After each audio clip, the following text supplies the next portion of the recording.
2. Proiect de hotărâre privind acordarea premiului de excelență al județului Bistrița Năsăud, domnului Tiberiu Ușeriu, în urma câștigării maratonului 6633 Altric Ultra, ediția 2017.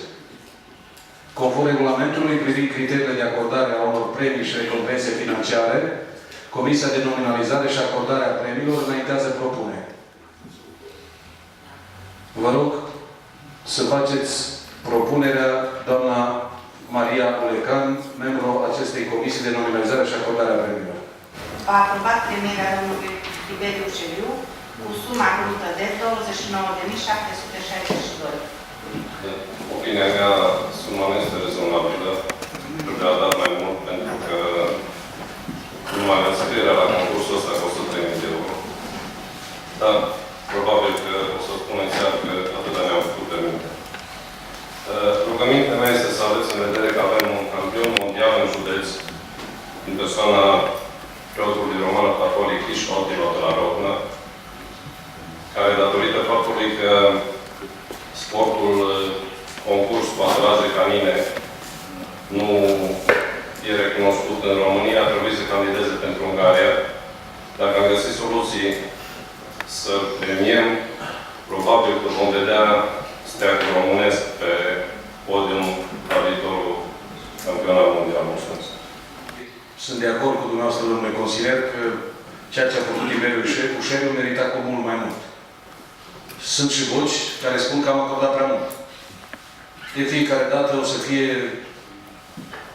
diferite opinii și cred că inclusiv ceea ce face părintele de la Rodna e un lucru de cinste și mândrie pentru județul nostru. Cred că ați văzut că am făcut demersurile necesare.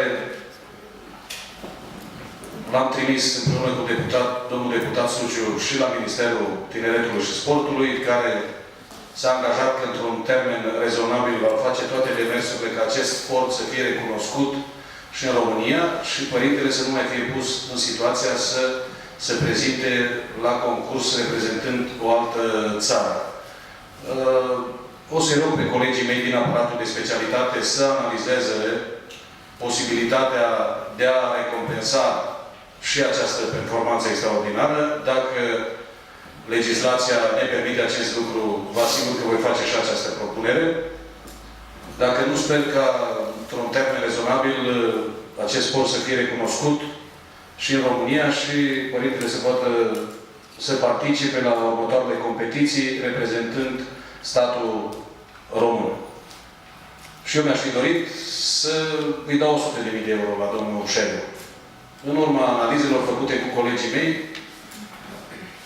și în urma discuțiilor din cadrul comisiei, s-a ajuns la această sumă, care de unii poate fi considerată prea mult și de alții prea puțin.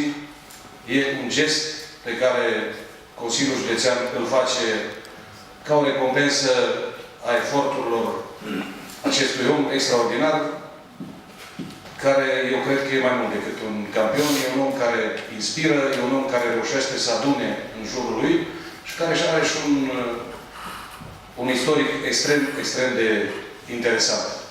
Poate fi model pentru foarte multă lume, având în vedere că de fiecare dată poți să faci mai mult decât ceea ce ți-ai propus. Deschidem procedura de vot, vă rog să votați. Cu 28 de voturi pentru, articolul 1 a fost adoptat și supun votului dumneavoastră proiectul de hotărâre în integralitatea lui. Am deschis procedura de vot, vă rog să votați. Cu 28 de voturi pentru, proiectul de hotărâre a fost adoptat. Vă mulțumesc frumos.